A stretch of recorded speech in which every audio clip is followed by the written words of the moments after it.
You're listening to the Cyberwire Network, powered by N2K.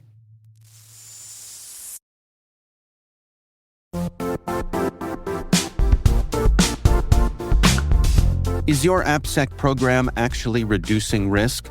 Developers and AppSec teams drown in critical alerts, yet 95% of fixes don't reduce real risk. Why? Traditional tools use generic prioritization and lack the ability to filter real threats from noise.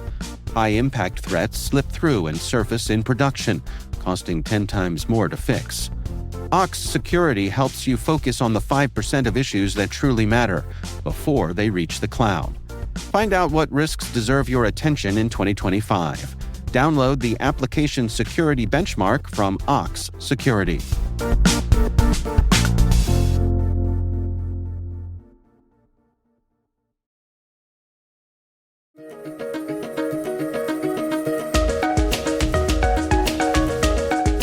Hello, everyone, and welcome to the CyberWire's Research Saturday. I'm Dave Bittner, and this is our weekly conversation with researchers and analysts tracking down the threats and vulnerabilities, solving some of the hard problems, and protecting ourselves in a rapidly evolving cyberspace. Thanks for joining us.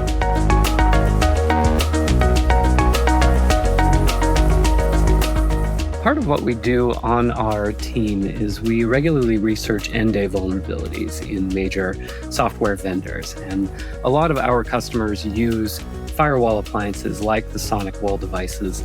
And so we stay on top of new vulnerabilities that are announced in those types of devices. That's John Williams, vulnerability researcher at Bishop Fox. The research we're discussing today is titled Tearing Down SonicWalls: Decrypting Sonic OS X firmware.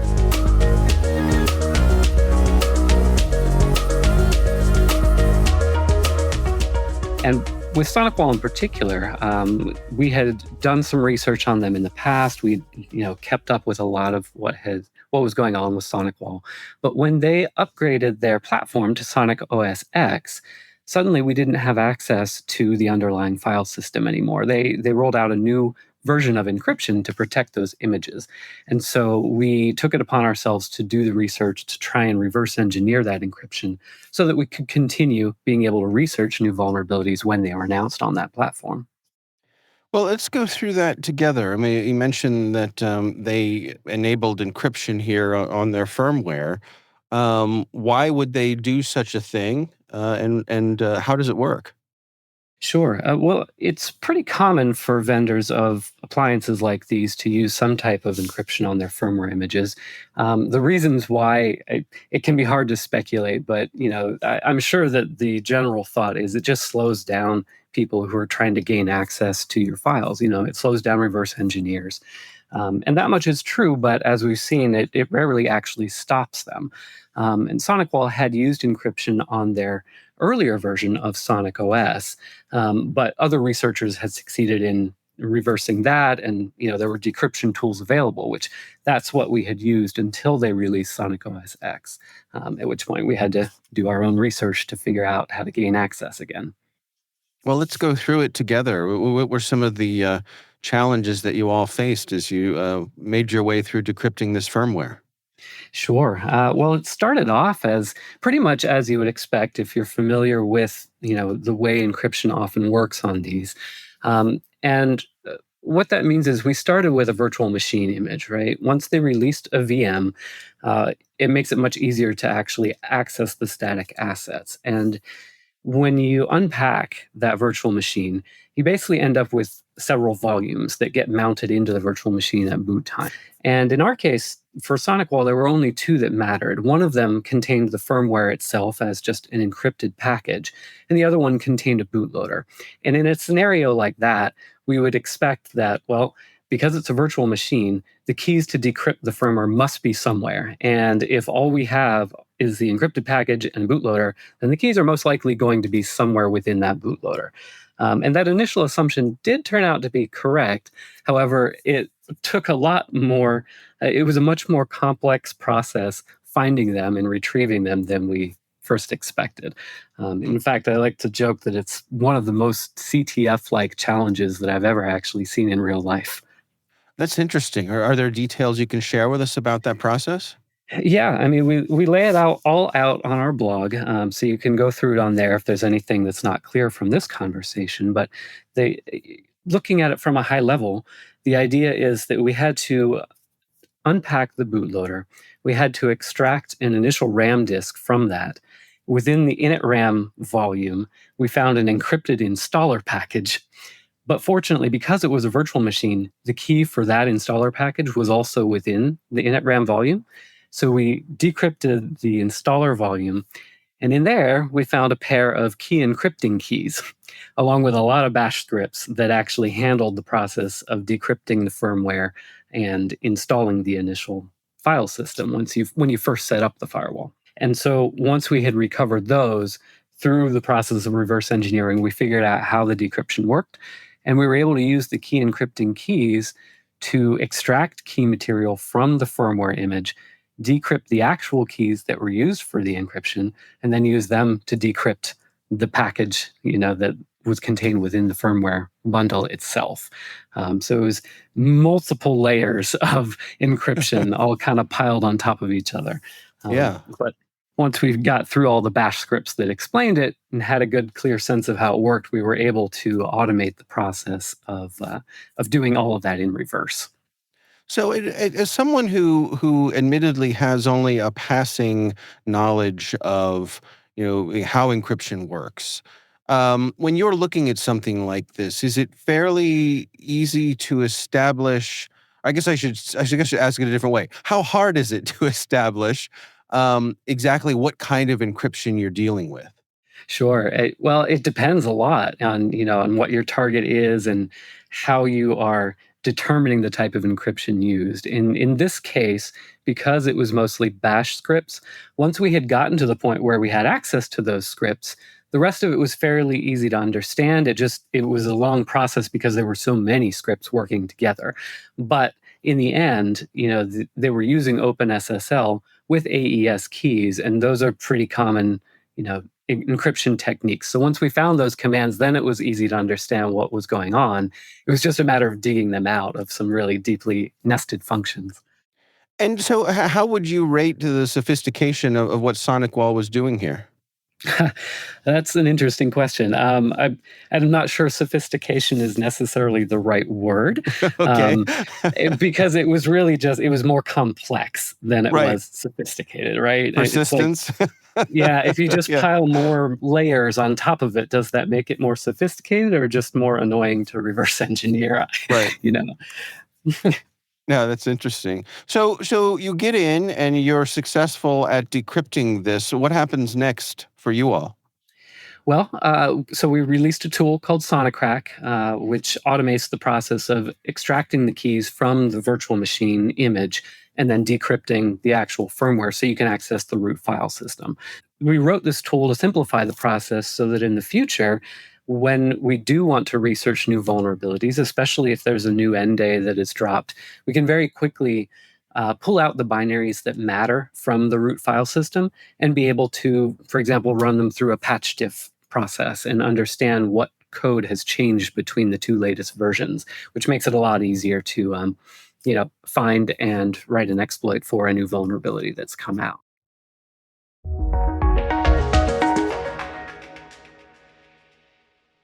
We'll be right back. Looking for a career where innovation meets impact?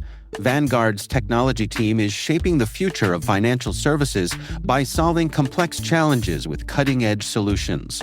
Whether you're passionate about AI, cybersecurity, or cloud computing, Vanguard offers a dynamic and collaborative environment where your ideas drive change. With career growth opportunities and a focus on work-life balance, you'll have the flexibility to thrive both professionally and personally. Explore open cybersecurity and technology roles today at vanguardjobs.com.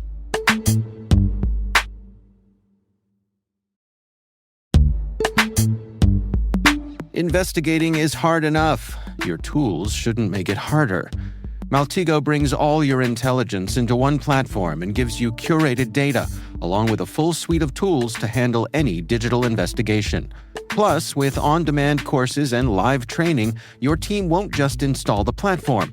They'll actually use it and connect the dots so fast, cybercriminals won't realize they're already in cuffs. Maltego is trusted by global law enforcement, financial institutions, and security teams worldwide. See it in action now at maltego.com.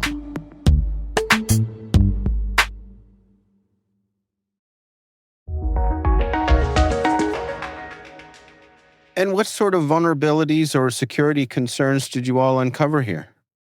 Well, the last major one that came out, SonicWall had announced an auth bypass affecting their SSL VPN. And because we had put in the work to do this decryption, we were very quickly able to run a patch diff report when they released a patch for this issue, find the vulnerability, and write an exploit for it. And as a result, that allows us to first, warn our customers of our Cosmos platform that where they're vulnerable, so we know exactly which of their servers are exposed and can be affected by this vulnerability. But we also are able to give this proof of concept exploit that we've written to our operators so they can demonstrate the impact, and show, hey, this, not only do we think you're vulnerable based on what we see, but we know you are because we ran this script and we can prove it. And this just gives the security teams for our customers a lot more evidence to help them get things patched quickly.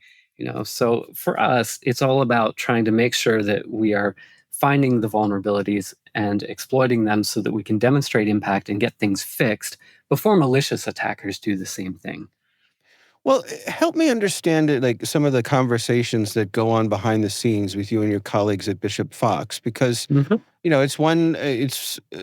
there's several layers of your process here as well. It's one thing to internally decrypt this for your own explorations and use. It's another thing to publish a tool so that anybody can do that. Are there any discussions in-house about, how, hey, gang, are we sure we want to do this? And what's the justification? Oh, absolutely. Yeah. I mean, we take this very seriously. We do have responsible disclosure policies that we follow. And when something like this comes up, we will talk about it and make sure that we're making the right choice. And in this case, with SonicWall, we felt like it was justified to release the tool. And the reason for that is that SonicWall is a regular target of attacks. It does regularly publish advisories about new vulnerabilities that have come out. And what we will often see is that as soon as the vulnerabilities are announced, they've already been exploited in the wild. And so it's often malicious attackers that are driving this ahead. And so when you have a barrier like encryption that gets in the way of doing good faith security research, we find that it can be helpful to break down that barrier and release the tools so that small independent researchers have the same access to the root file system as do well-funded nation-state actors, which are typically the ones responsible for this type of malicious behavior, right? From our point of view, releasing a tool like this helps to level the playing field and facilitate more good faith research alongside of some of the attackers who already have the capability to do this. I see. Have you been in communication with anyone at SonicWall about this? Not back and forth. We did give them a heads up to let them know that we were going to be publishing this. We didn't get a response from them on it. I see. Well, how do you suppose your research here informs folks who are out there using SonicWall's products? Well, I think it can help them, if they're technically savvy enough, it can help them to gain a better understanding of how their tools work and what SonicWall is doing to protect them. By unpacking the root file system of a firmware package, it's not like you're getting access to source code. It doesn't go that far. Most of what you'll find in the file system are compiled binaries. So you still need to be technically savvy to be able to reverse engineer them and understand what's happening. So it's really only assisting people who are already well versed in security research to do this. But by having more researchers looking at this code and reporting bugs and vulnerabilities directly to SonicWall, it gives them the opportunity to fix things before attackers get their hands on them. And so, from my point of view, this is something that should inspire more confidence on the part of people who use SonicWall products. Do you understand SonicWall's motivation for encrypting the firmware? Yes and no. I mean, I think that from a certain point of view, it makes sense to slow down research efforts. But on the other hand, I think that when you're the developer of a software, you often fail to take into account that those barriers typically only give malicious actors an advantage, and that is what we see from our side of things. I see. Looking at sort of broader trends when it comes to firmware security, how does this research tie into that? I mean, are these the kinds of things that you're seeing that are typical for organizations to try to secure their firmware?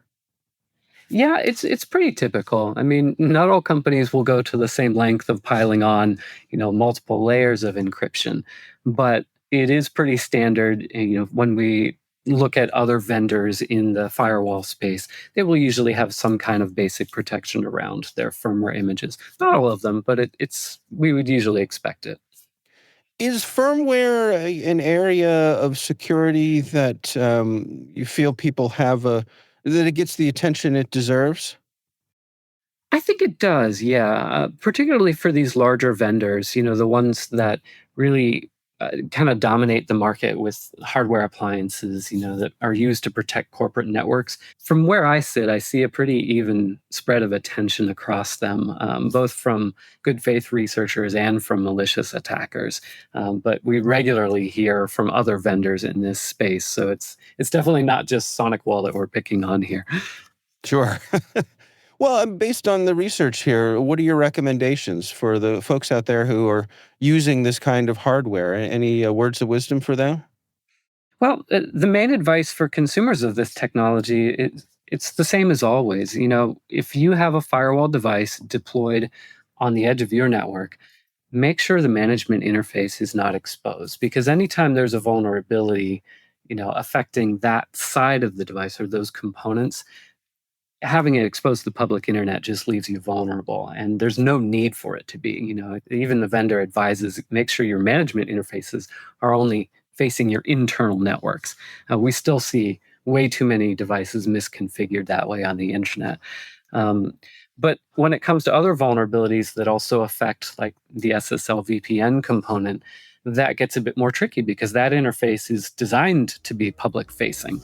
And so really then the trick there is just making sure that you are staying aware of the news, that you're on top of security advisories when they come out, and you patch your devices as quickly as you can.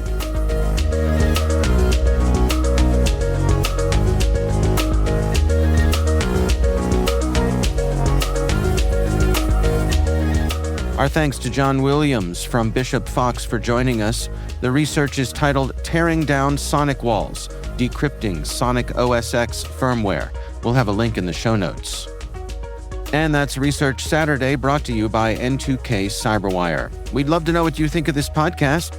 Your feedback ensures we deliver the insights that keep you a step ahead in the rapidly changing world of cybersecurity. If you like our show, please share a rating and review in your favorite podcast app. Please also fill out the survey in the show notes or send an email to cyberwire@n2k.com. This episode is produced by Liz Stokes. We're mixed by Elliot Peltzman and Trey Hester. Our executive producer is Jennifer Eiben. Peter Kilpie is our publisher, and I'm Dave Bittner. Thanks for listening. We'll see you back here next time.